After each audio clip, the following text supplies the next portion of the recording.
What was the question? How's the Mac changed my life? Not fast enough. It's kept me isolated. It's kept me from having a wife. It's kept me from having a life. How has it changed my life? I'm just obsessed with good Macs. It's always best on a Mac.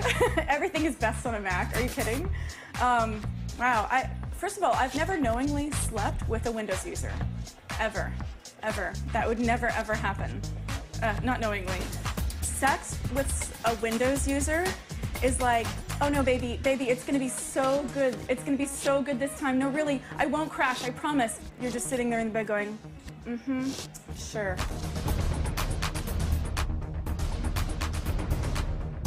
There are basically two groups of computer users. There are the Apple people and the Apple wannabes. Oh my gosh.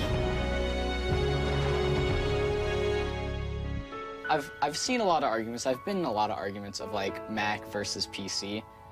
And I'm obviously very biased, but I've always noticed the Mac people make good constructive points about like the interface and the design of the computers and how much better and easier it is to use. And then always the PC people are just like, yeah, well, Macs suck. Macs are terrible. Like, why do you? Macs are pathetic. We get to fight against Linux people who are just as arrogant as we used to be 8 years ago. It's just like when you see the kid, your kid take the car out and you say, I understand you're going to have to make your own mistakes someday, son, but someday you'll be as experienced as I am and you'll understand exactly what life as an adult is like. If you can open up every application without anything freezing, when are you ever going to pull yourself away from the computer? With a Windows computer, every so often it doesn't work anymore. And that gives you a chance to engage yourself in the life outside, even if for a few moments while the thing reboots. The few minutes while it reboots, you're just sitting there mad at it. And you're like, yo, I gotta get this out. That's you, angry boy. When my computer reboots, I get a sandwich. I embrace life. I make a phone call. I look out the window and think someday I'll go outside.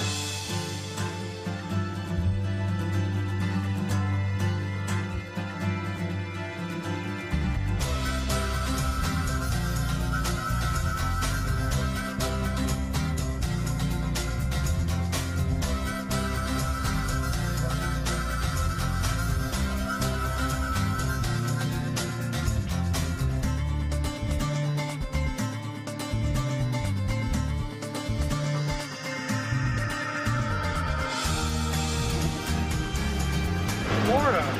Albuquerque. Virginia. Kalamazoo, Michigan, baby. Boston. Yeah. New York. Davenport, Iowa. The OC. Oregon. Los Angeles. Texas. London.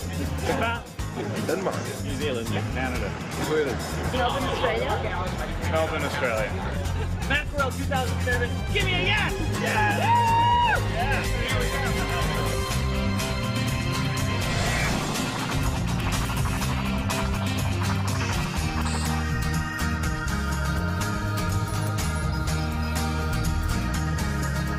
I'm wearing an outfit I do wear a couple of times when I've come to Macworld. My homage to Steve Jobs, and my belt buckle also thanking him for all the work he's done for the Macintosh community. And my Utilikilt, which is just something that I happen to like to wear when I come to Macworld.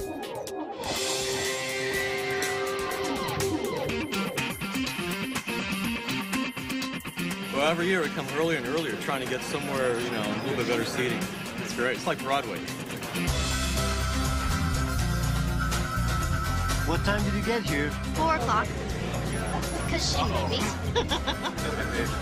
Her birthday's in March. I said, you know, if we go in January, if we go 2 months early, Mommy can go to the Macworld Expo. We got here last night at 9 p.m. It was definitely on one of my life's things to get done. I am a Mac head.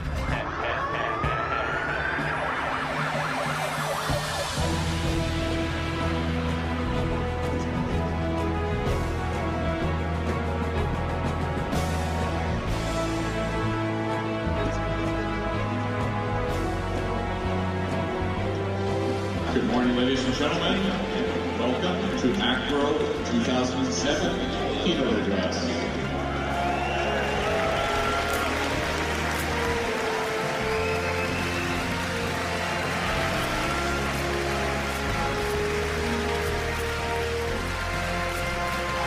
coming.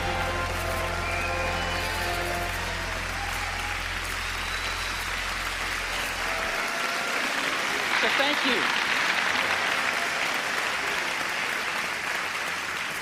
We're going to make some history together today. So, welcome to Macworld.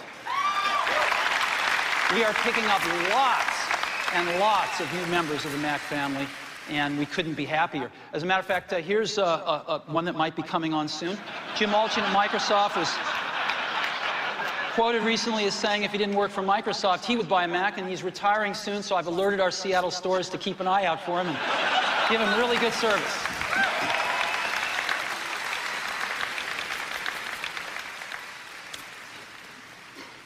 Today, we've added to the Mac and the iPod, we've added Apple TV, and now iPhone.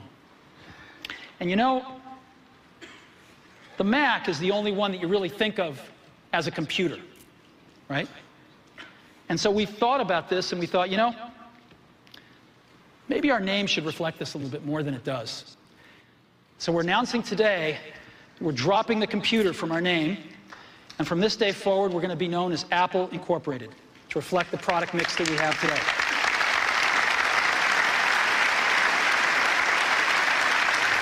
Only Steve knows.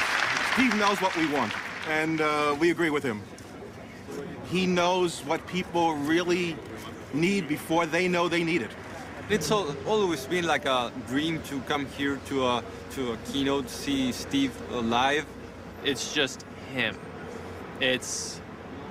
He is Apple. This is Steve. Francisco, How many years in a row? Steve, baby. Hey, Jay! How long has it been? Good to see you.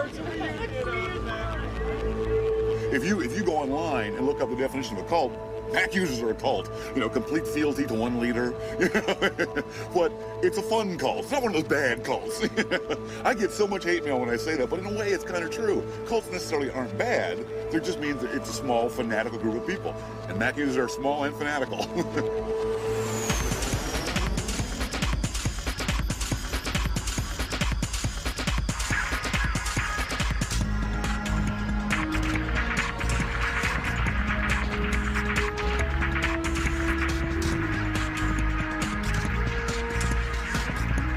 Welcome to the DigiBarn here on the farm. We're going to talk about the Macintosh computer and how it makes all things possible.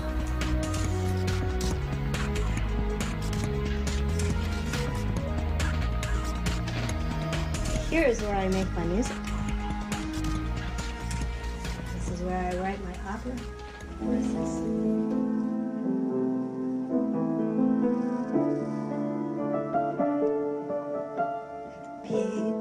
Alone is a pig apart, a pig of stone with a broken heart, a pig. Way back in the 80s, I got my first Mac, and I loved it because it made all things possible for me as a musician. The Mac makes me feel like I'm alive.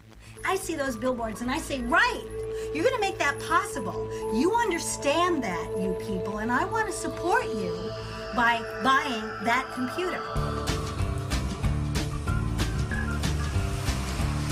My husband, Bruce Damer, makes clothes under his own label called Cyberwares, and he actually makes his clothes right here in the bus.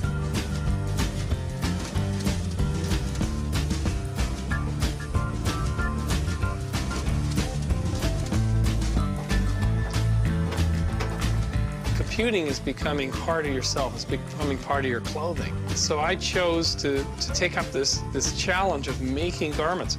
I can turn on my iPod right here, and I can run it right through here. I've got this little shuffle here. Here's a Nano here. It's a Renaissance doublet that you'd see in, say, Shakespeare, but it's for your wares. People came up to me all